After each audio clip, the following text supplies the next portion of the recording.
Hola Hubert, c'est Paolo. Bonjour!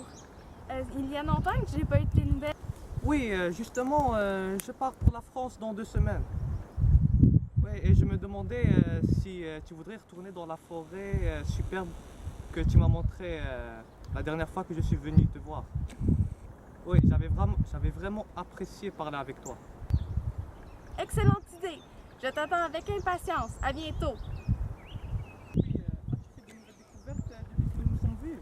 Oui, j'ai créé une nouvelle bombe atomique que j'ai revendue à Corée du Nord. Et toi? Oh, j'ai convaincu Al-Qaïda de se convertir au christianisme.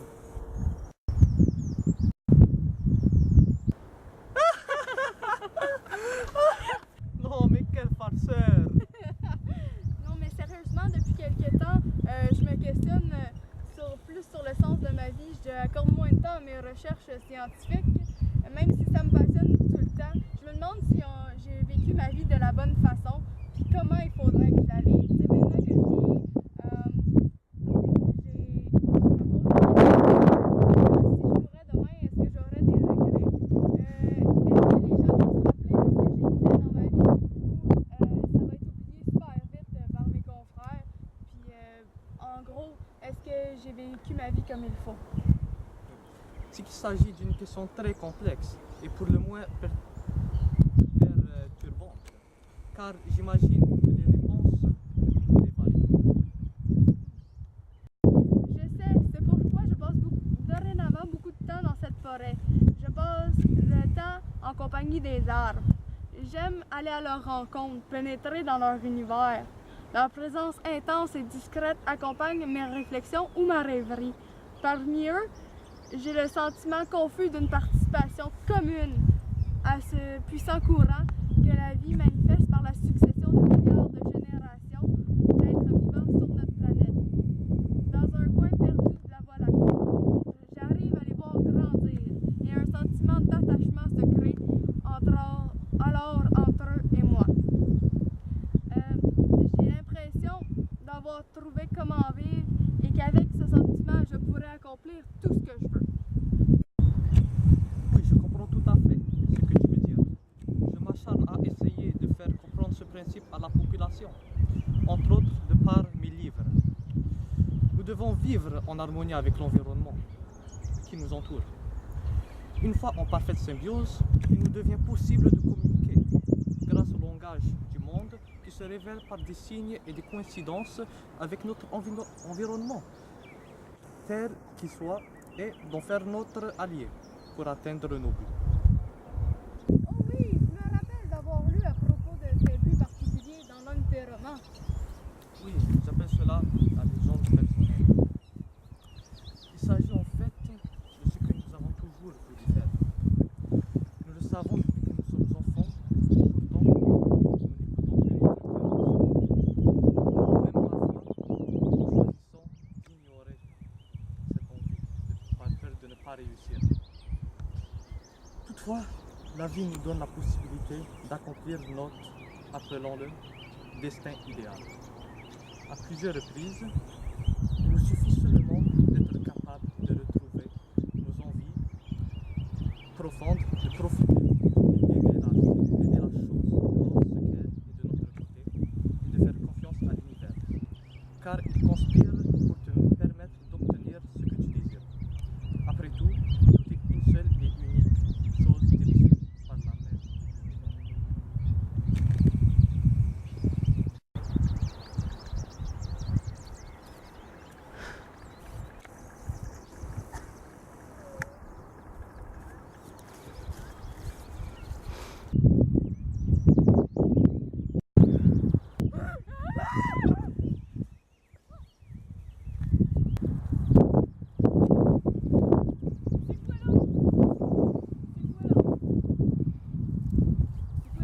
Désolé, mais vous avez tort. Vous êtes caché là depuis combien de temps? Je suis caché là depuis un peu plus de 100 ans maintenant. Comment se fait-il que je vous ai jamais vu avant? Eh bien, je suis un fantôme. Je suis caché là et j'apparais où je veux, quand je veux. Mon nom est Frédéric Nietzsche. Je suis un philosophe allemand réputé. Mais les fantômes, ça existe pas. Et Dieu non plus n'existe pas, et pourtant, vous y croyez? Pourquoi êtes-vous ici? Je dois vous sortir de ces illusions. Si vous mentionnez que tout n'est qu'une seule et unique chose, eh bien, vous êtes en train de dire qu'il y a un Dieu qui contrôle tout. La religion ou la morale créée par ce Dieu est mauvaise, car elle nie la vie. Une morale ou une religion est encore uniquement... Je sais pas c'est quoi. La religion ou la morale créée par ce Dieu est mauvaise, car elle est bonne uniquement si elle favorise le développement de la vie, ce qui n'est pas le cas pour aucune des morales connues à ce jour. Des morales connues à ce jour reviennent à dire que toute morale au sens classique nuit à la vie. Mais c'est épouvantable. Comment pouvez-vous penser cela? Mais n'avez-vous jamais entendu l'histoire de Zarathustra? Non, je n'en ai jamais entendu parler. Ben écoutez bien, parce que c'est la première fois que vous allez entendre la vérité. Je juste voir si ça a l'air fou quand j'arrive.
Un, deux, trois, go!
C'est ridicule.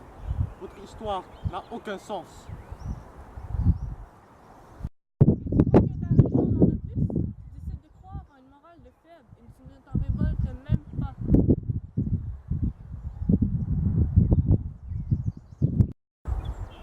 Mais si tu le prends comme ça, oui. Tout ce que je veux dire, c'est que ta religion te fait croire que tu es faible et joue avec ton ressentiment. Tu dois te confronter à être le contraire des méchants, c'est-à-dire bon. Et bon, quiconque ne fait violence à personne, quiconque n'avance, ni attaque, n'use pas de représailles et laisse à Dieu le soin de la vengeance. Quiconque se tient caché de vous, comme nous, évite la rencontre du mal et du reste, attend peu de choses de la vie, comme nous, les patients, les humbles, les justes. Autrement dit, c'est comme si tu disais, nous les faibles, nous sommes décidément faibles. Nous ferons bien donc de ne rien faire du tout. Pour que ce soit quoi, nous ne sommes pas comme assez forts. Qu'est-ce que vous insinuez par là? Que je suis ignorant ou même simple d'esprit? Et qu'est-ce que c'est être fort pour vous? Être égoïste et sans cœur? doit être une blague. Une personne saine d'esprit ne peut pas penser comme ça. Pas obligé de devenir insultant, comme si ta philosophie était la meilleure.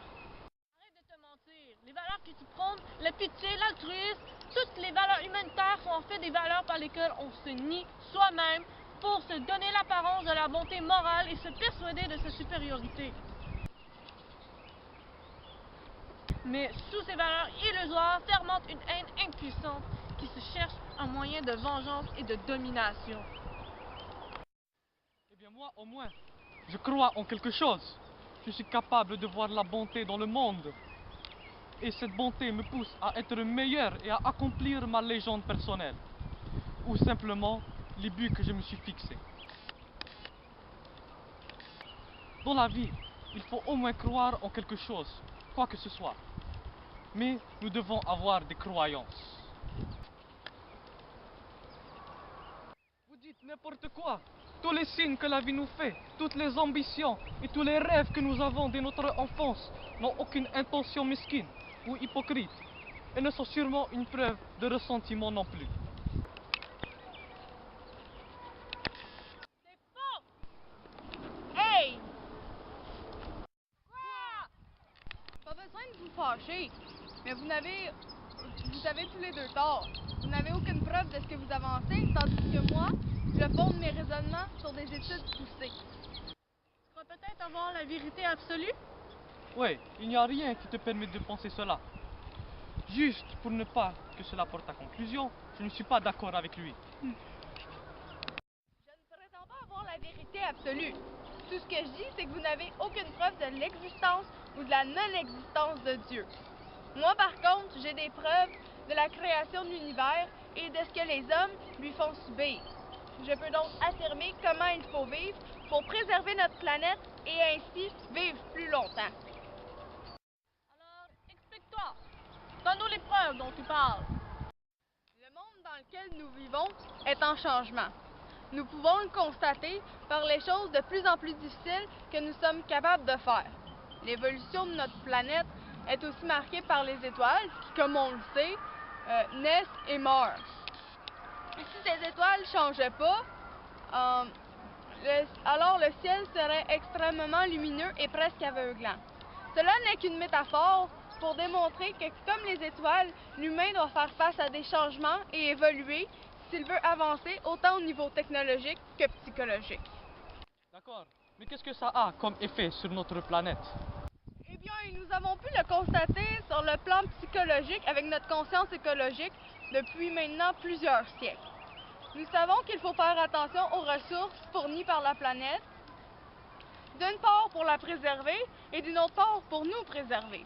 En effet, il est prouvé par des études scientifiques que s'il n'y avait plus d'eau liquide sur la Terre, il n'y aurait pas de suite à notre histoire. Chaque personne doit donc vivre en arrêtant de prendre les ressources naturelles pour acquis, même si elles sont en abondance. Car si l'on en abuse, nous pourrions mener à notre perte.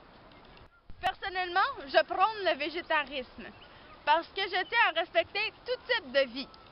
Vous pouvez interpréter cela comme une spiritualité à laquelle j'adhère ou une faiblesse dans ma vie, mais c'est une valeur avec laquelle je me sens bien. Ce sont tes seuls arguments? Non, il y a aussi des choses que la science ne peut pas encore expliquer. Le pourra-t-elle un jour? Je n'en ai aucune idée. Jusqu'à maintenant, nous n'avons pas encore découvert s'il y avait quelque chose avant le Big Bang ou même s'il y avait de la vie sur une autre planète. Dans ces cas, nous pouvons croire à un type de religion ou à une certaine philosophie. La religion permettrait d'imaginer ce qu'il pourrait y avoir.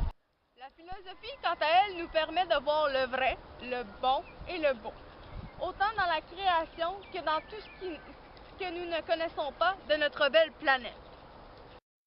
Je suis d'accord avec toi.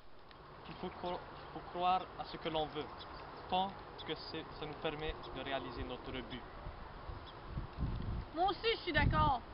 Mais il faut pas se laisser faire par ce Dieu que nous croyons tant non plus. Nous sommes des surhommes et nous avons le pouvoir sur notre vie. Adieu, chers confrères. Soyez assurés qu'on va se revoir.